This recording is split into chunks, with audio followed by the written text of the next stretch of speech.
Alrighty, it is 5:05 a.m. and it's saying it'll take me 3 hours and 53 minutes, which puts me there right at 9 a.m., which is perfect. It's an hour before the show starts, so that should give me time to eat along the way. I wanted to leave at like 4:30. Can you see there?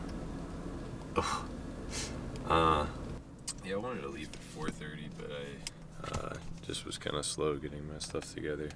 Well, I'm very red. I'm gonna have to adjust a lot of things. But yeah, getting on the road. 5:05, 5:06 right now. Whew. Alrighty, making a quick little stop for some coffee. I decided to stop at, well, the only coffee shop that was open other than fast food stuff was Spill the Beans. So I could either stop at the Greenville or Spartanburg one. The Spartanburg one just opened up, so I figured, why not? So yeah, gonna grab some coffee there, and then get back on the road. I might just stop somewhere fast food for some breakfast, but yeah. By the way, look at, okay, wait, you can't really see that well. There's like a massive Denny's building. I guess it's like Denny's headquarters or something. I don't know. Interesting.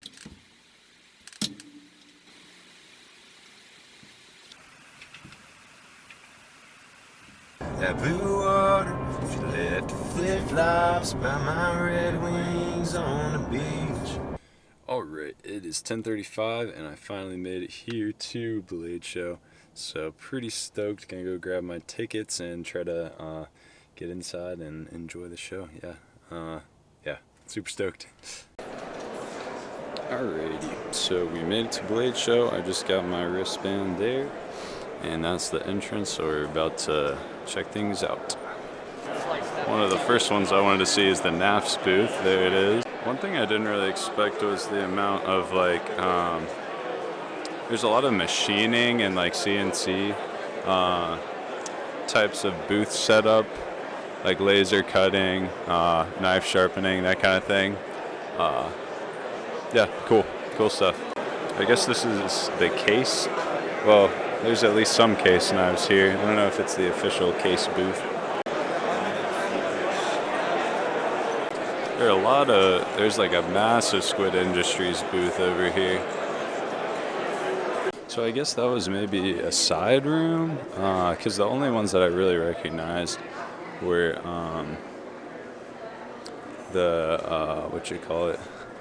Nafs, Squid Industries, and like Heretic Knives and a couple other. Oh shoot, yeah, this is the big room, I think, in here. Okay, yeah, this is definitely the big room. Wow, look at all that.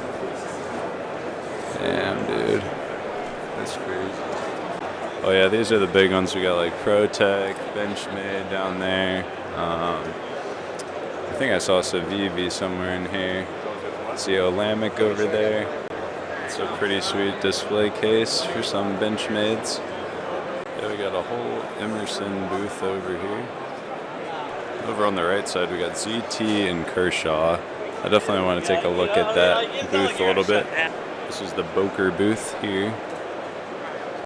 Got a Winchester booth here. It seems to be organized with like the bigger booths on the outer perimeter and then like smaller stuff on the inside, I think. Got TRM over here. Ooh, there's one I'm super excited to see over here, the Tactile Turn booth, or Tactile, because they got knives now too. Oops. Got the Vero engineering table here. These are pretty sweet.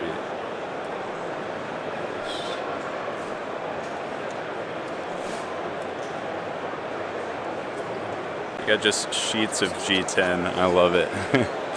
Ooh, there's another company I'm definitely a fan of, Riot. Got two giants right here with SOG and Cold Steel. Here's one I definitely wanted to see. The Blade HQ booth. They're shooting a segment right here, probably for a Blade Show video. CRKT's got a really cool setup. It's like you can just pick up any of them. Okay, that's the real case booth right there for sure. I was literally about to say I haven't seen the Spyderco booth yet, but there she is. So I was just walking around and I noticed a guy, kind of a short guy, with a familiar looking face, and I realized it was Taylor Martin just walking by Best Damn EDC. Alright, so I've got about 2.5 hours ish left here, and honestly there's so much stuff to see that I'm just gonna go out and I kind of have a lay of the land now, the booths I really want to check out, so I'm gonna just go and look at the booths that I want to see, and if there's some kind of cool product, then I'll probably get a video of that as well. So yeah, this is one I've wanted to handle for a little while, the PR3. I realize I'm not putting the camera out. Wow, that's kind of stuck. Okay, yeah, the lines on that are really nice. Yeah, the choked up part definitely works better. The cool thing about this CRPT booth is that it's like all these just lining on here. It's like the coolest way to do a booth.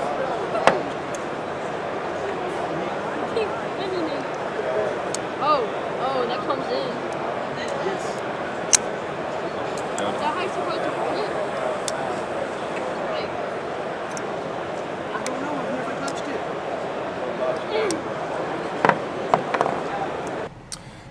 Alright, so I just got done with my first ever Blade show, and it was super cool, had a great time, and got to see so many things that I had like wanted to see in person, that I'd like, you know, shopped for online, but just never got a chance to handle.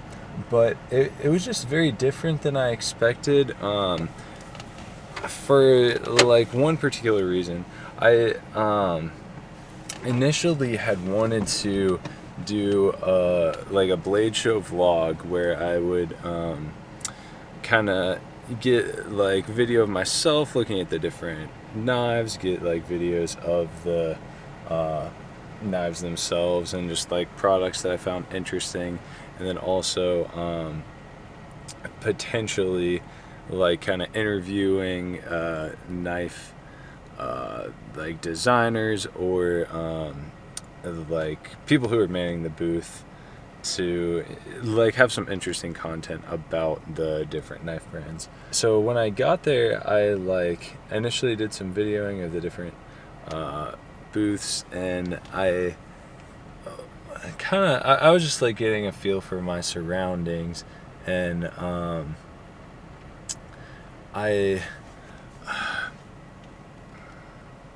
it's kind of weird to explain, but I went into like this small side room, which was like more some local people and less not like the big brands, I guess. And I was like, wow, this is kind of smaller than I thought it was going to be. And turns out it was like a tiny side room that was maybe like a 10th okay, yeah, like an 1/8 to a 10th as large as the main room that had like everything. So when I got into the main room, I like kind of went around, and I had my camera out at first, and I was just kind of like observing the like trying to figure out where things were. But then I started like going up to individual booths after I got kind of a lay of the land, and I started talking to representatives. And at that point, I just was kind of like holding my camera and not doing any filming, because I was just more enjoying the interaction with people, and enjoying just getting to like handle the knives and talk about them. And I just didn't really expect that, but I just ended up kind of lugging around the camera, and it was like there as like an idea for a project that I wanted to do, but I just didn't really want to I don't know, I like asked people if I could video, and I didn't really feel like doing it because I wanted to enjoy. I only had like 3 hours total that I got to spend there, so I was like, I want to make the most of this time since there's a lot of stuff that I want to see. And there were like, that was kind of a surprise to me overall, but I ended up just completely putting away my camera, and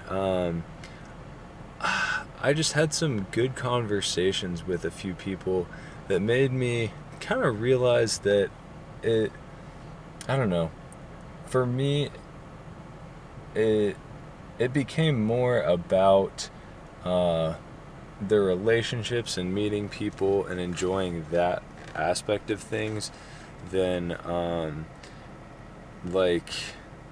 it was more about that, more about the designs, the interaction, than making content. And I just, that was way more important to me.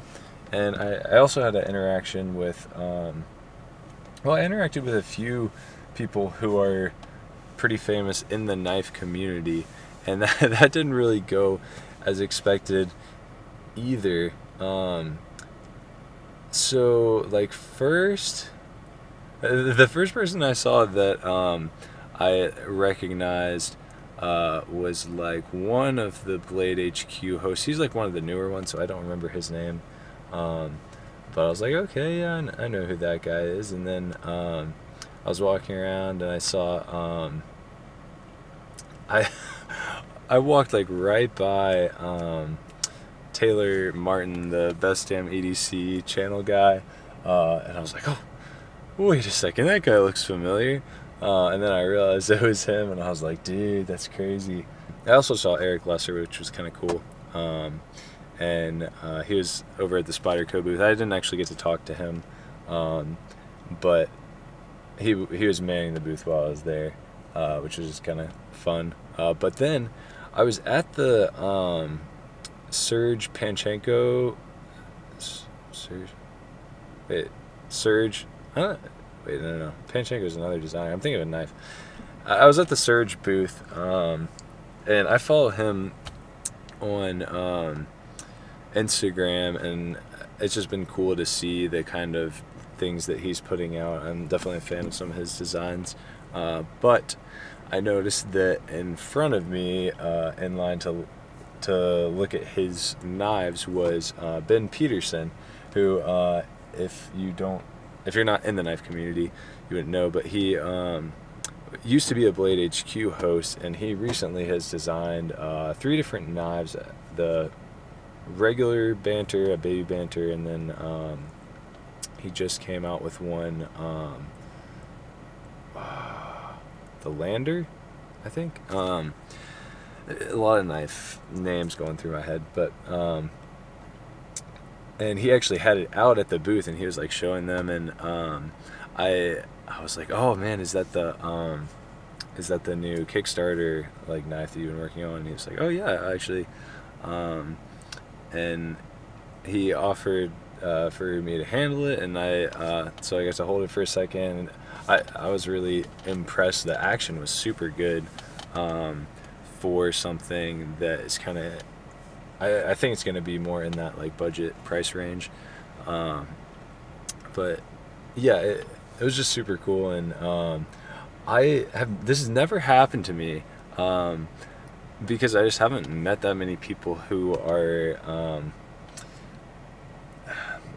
like, I don't know, C-list celebrities. I haven't met any celebrities really in general, but I was like so starstruck that he was just like turned around and was having a conversation with me, like introduced himself, and I like it's embarrassing to admit, because like I know he's just another dude like doing his thing, but I was like could barely talk, but anyway, we ended up having a nice little conversation. I told him that I had like I had one of his knives that he's designed in my backpack, and we chatted just briefly about his most recent design. But then I kind of asked him like what it's like to be sort of like famous in a niche community, and so he was just kind of telling me like it's weird because like every now and then he'll get like approached by people who know who he is, but he was saying like he's just another dude who puts his pants on one leg at a time, and he was super humble about it, and like it was trying to almost explain to me like what it's like, and didn't want me to see him as like a famous person, which I obviously was.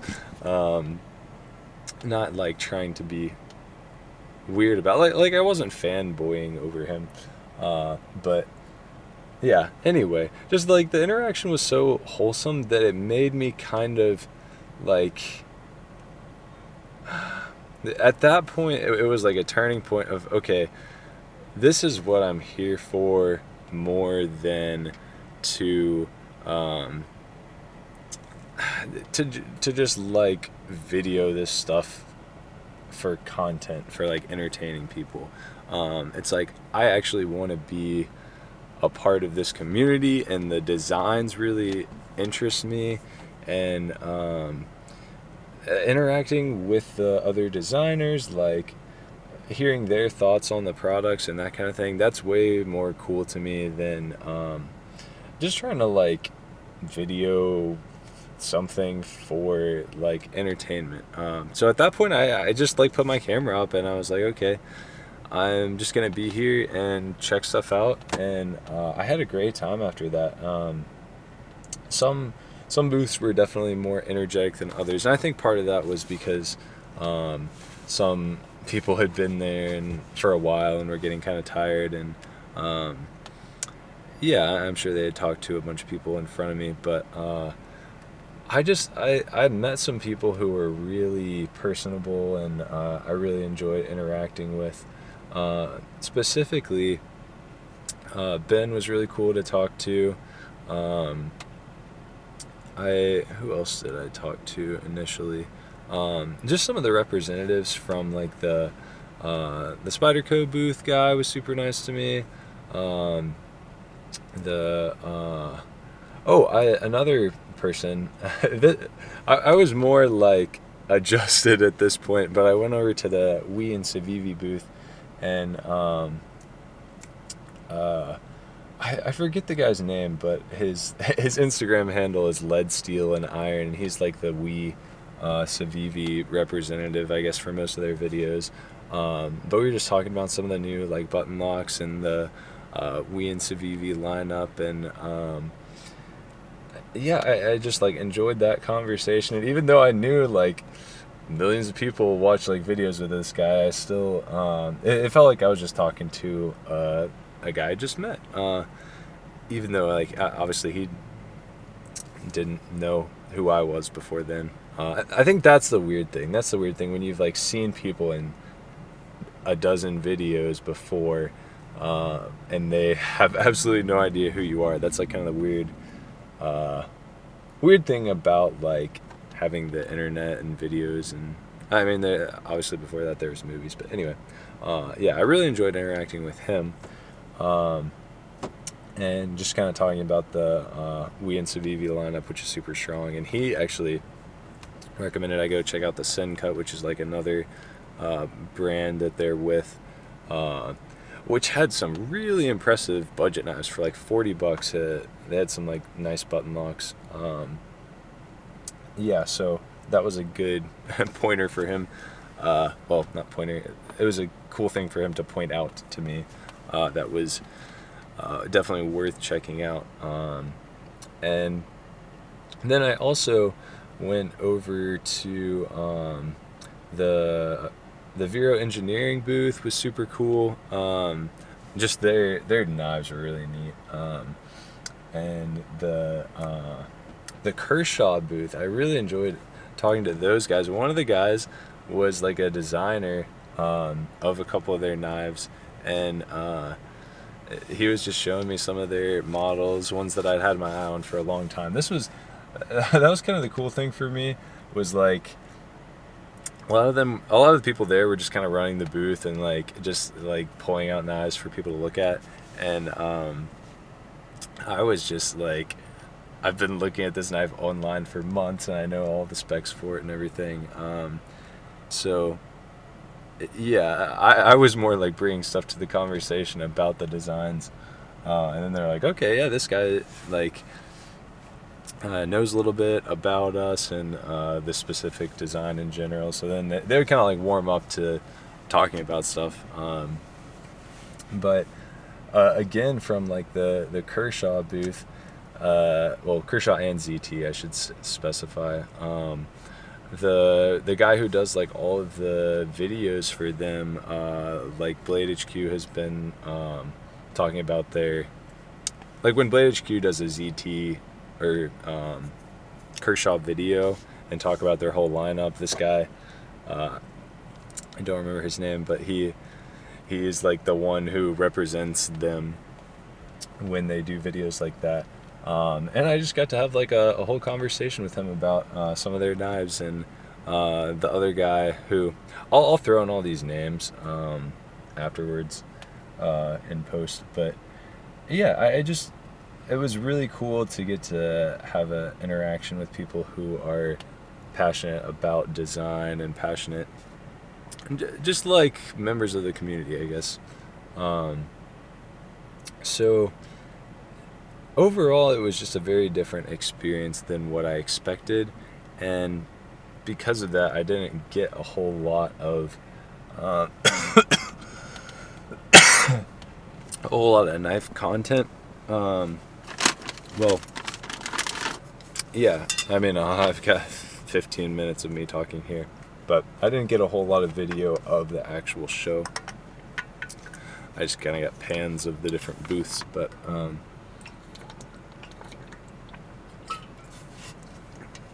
the other funny thing was, I considered buying a couple knives. I didn't bring any like money to spend really on like anything bigger, which maybe I should have, honestly, because there were some good deals, but I didn't even buy anything, and I was thinking about some like little budget, like the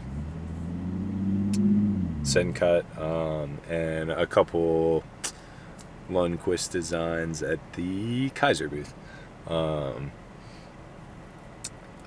I just kind of lost my train of thought. But yeah, I didn't even end up buying anything, but it was still a great experience, and I just enjoyed the social aspect of it, really, and like, excuse me, just meeting people from the community. So yeah, overall it was a really neat experience, and I definitely look forward to doing something like this again, and just becoming kind of more of a part of such a cool community. It was just neat to finally be able to interact in person, I guess, rather than just virtually, which we all know has its limitations. So yeah, I just thought I would talk about that, and now I'll have some kind of content, even though it definitely didn't go as I expected, getting the type of content that I originally intended, but I'm kind of glad, because I don't know, I feel like my original intent was just not as good for the type of content that I wanted. Yeah, so yeah, that's about it. I'm gonna get some lunch now. It's like almost 3 o'clock. I haven't eaten lunch yet because I was too busy running around looking at knives, and I gotta figure out my phone service is all. Oh, it was, for some reason my phone service was just completely gone, but it looks like it's back now, so I should be able to find find where I'm going. I guess what I sort of failed to mention was that my big takeaway from all of that was sometimes it's more about the relationships, and more about the relationships than the actual like product. My favorite parts of the day today were ordering coffee this morning. I ended up chatting with the barista for a little bit, and at first she was kind of quiet, but then when we kind of got to start talking about like coffee a little bit more specifically, and she realized I was a barista and kind of into that stuff, she started talking, and I don't know, just like it was a unenjoyable interaction because we were both just like clearly enjoyed the scene, and she had some like recommendations for me, and yeah, that part was super cool. I really enjoyed, as I mentioned before, the Kershaw booth, and my interaction with Ben just kind of, I don't know, just kind of reframed things for me, and my expectations. So I don't know. It was a weird experience, in a good way of like, okay, stop, like think about what I'm doing, and what am I like really getting out of this, and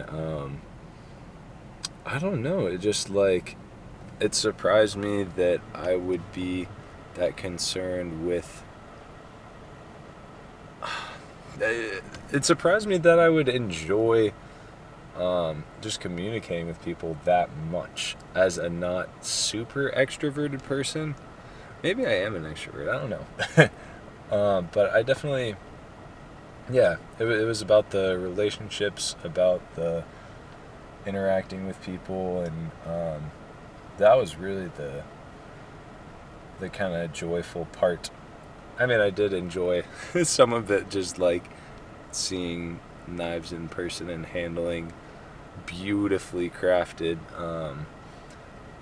objects, but as I was talking to the Benchmade guy about, Benchmade often gets like told that their stuff is too expensive for the materials and that sort of thing, but I think what people fail to take into consideration is Benchmade has some of the best designs, and